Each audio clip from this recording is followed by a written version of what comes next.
दोस्तों प्रणाम। अक्सर आपने दीवारों पर स्लोगन देखा होगा, जल है तो कल है, जल ही जीवन है।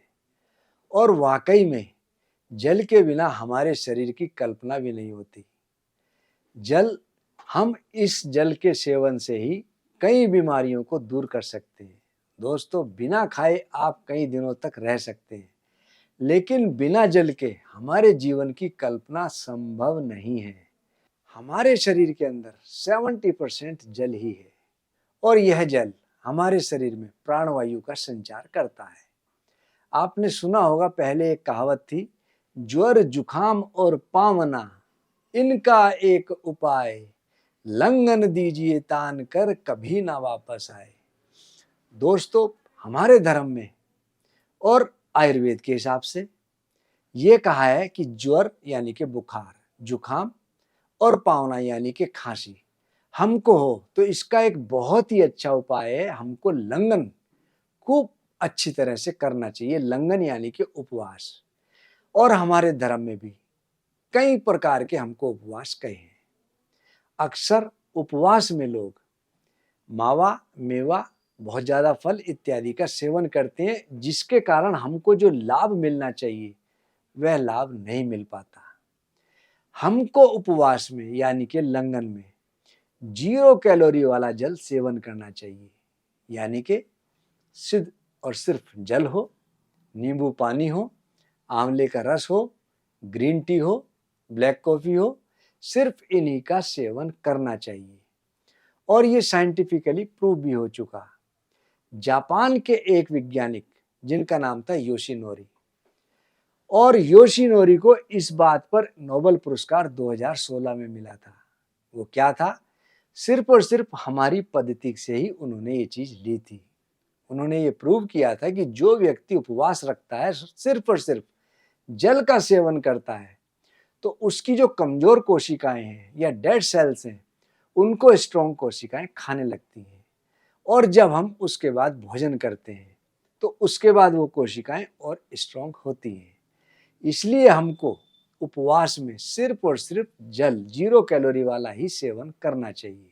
दोस्तों, आयुर्वेद में एक बहुत अच्छी बात कही है, आहारम पस्तिशिखी दोष नहार वर्जितान, यानी कि जब हम कुछ खाते पीते हैं, हमारे पेट की अग्नि उस आहार को पचाती है, लेकिन जब आहार पेट में नहीं होता तो हमारे 3 प्रकार के दोष बिगड़ने से ही बीमारी बनती है, जिसका नाम है वात, पित्त और कफ।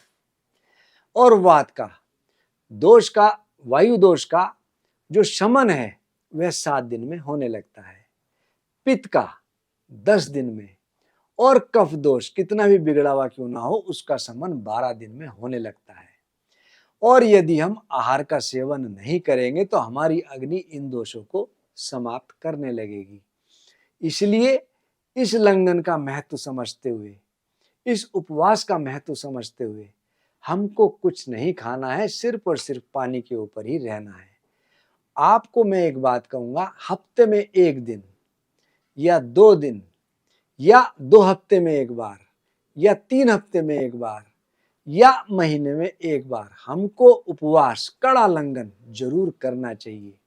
इस लंघन के मैं आपको फायदे बता ही रहा हूं। हमारी जो बीमारियां हैं इस उपवास के द्वारा धीरे धीरे शमन होने लगती हैं। हम आयु के हिसाब से से कम 2 से 4 लीटर पानी का सेवन अवश्य करना चाहिए। यदि हम पानी का सेवन कम करते हैं तो हमारे शरीर में कितनी बीमारी उभरती है। सबसे पहला, कब्ज होने लगता है, गैस बनने लगती है, गैस्ट्रिक जूस कम बनने लगते हैं, चेहरे पर उबासी आने लगती है, ग्लो खत्म होने लगता है, शरीर में खुश्की आने लगती है, याददाश्त की कमी होने लगती है, चिड़चिड़ाहटपन होने लगता है, किडनी फंक्शन प्रॉपर रूप से कार्य नहीं करते। और कई बार पानी कम पीने से एक बीमारी जो बहुत कॉमन होती जा रही है उसका नाम है पथरी। आपने देखा होगा, बहते हुए पानी में काई नहीं जमती, लेकिन रुके हुए पानी में काई एकदम जमती है।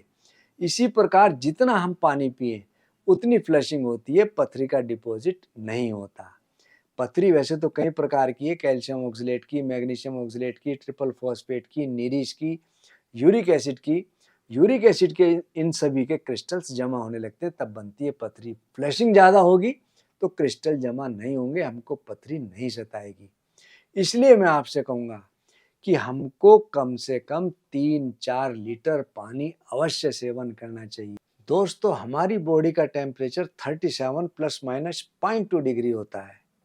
उसके अकॉर्डिंग यदि हम पानी का सेवन करें, यानी कि हमको गुनगुना पानी ही सेवन करना चाहिए। आपने देखा होगा कुछ लोग बहुत ठंडा पानी पीते हैं तो उनकी पाचन अग्नि कमजोर पड़ने लगती है। हमको भोजन से आधा घंटा पहले और आधा घंटे बाद ही पानी का सेवन करना चाहिए। आपने देखा होगा अग्नि प्रज्वलित है, हमको भूख लग रही है और अग्नि के ऊपर यदि हम पानी डाल दें तो उसकी अग्नि मंद पड़ जाती है। इसलिए हमको पानी सिर्फ और सिर्फ भोजन के गैप के अनुसार सेवन करना चाहिए, आधा घंटा पहले या आधा घंटा बाद। बहुत प्यास लग रही हो तो हमको भोजन में गुनगुना पानी घूंट घूंट करके थोड़ा थोड़ा पानी लेना चाहिए। अब मैं आपको बताऊंगा कि हमको पानी के साथ साथ कभी कभी हमारा पानी से मन नहीं लगता या हमको टेस्ट नहीं आता तो हम सूप, जूस इत्यादि का सेवन भी कर सकते हैं। और सबसे अच्छी चीज पानी के विकल्प के रूप में है नारियल पानी या ग्रीन टी। इसका हमको भरपूर सेवन करना चाहिए। जल के प्रकार मैं बताता हूं आज आपको त्रिदोष के हिसाब से। यदि आपको कांसे के जल के अंदर पानी पिएंगे तो आपका वात और कफ, इस दोष के लिए यह पानी बहुत अच्छा है। जिन व्यक्तियों की प्रकृति उष्ण हो, लीवर के लिए लाभकारी है, लेकिन जिनका पित्त बढ़ा हुआ हो, उनको इस कांसे के तांबे के पानी को सेवन नहीं करना चाहिए। दूसरे नंबर पे आता है चांदी का जल। जिन लोगों को पित्त दोष बहुत ज्यादा बढ़ा हुआ हो, उनके लिए चांदी का पानी बहुत लाभ देता है। इस पानी की प्रकृति शीतल है और सर्द प्रवृत्ति लिए हुए है।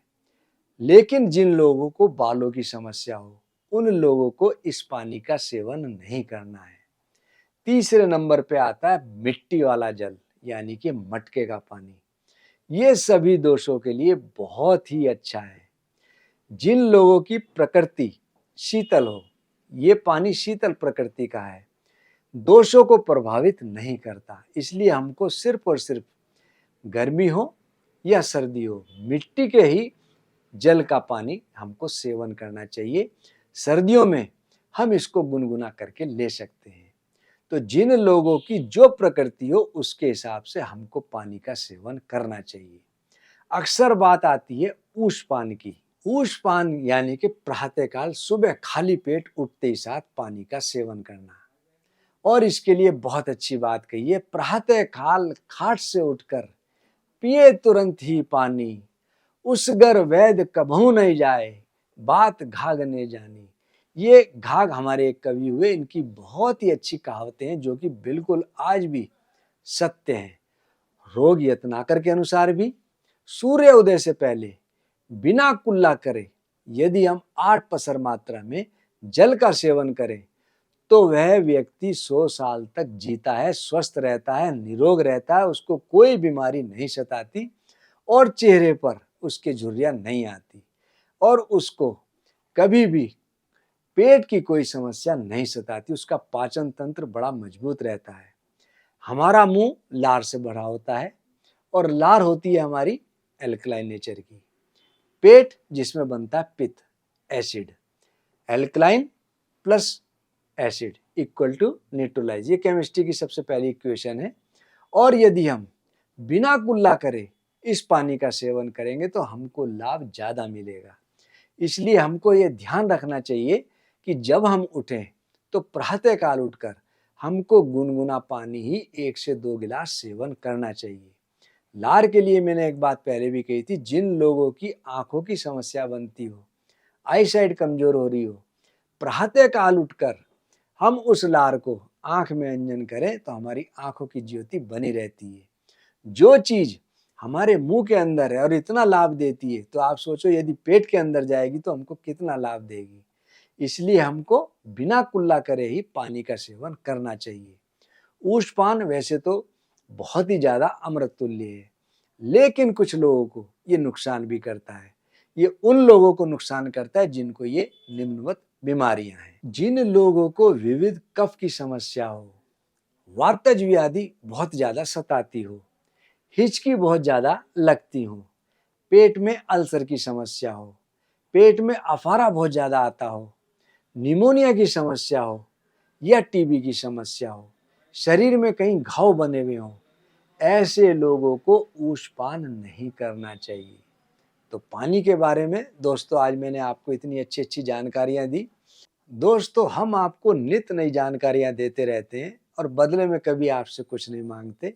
मैं आपसे इतना कहूंगा कि आप इस वीडियो को अपने प्रियजनों को सेंड जरूर करें, जिससे कि वो अपनी हेल्थ के प्रति कॉन्शियस हो सकें।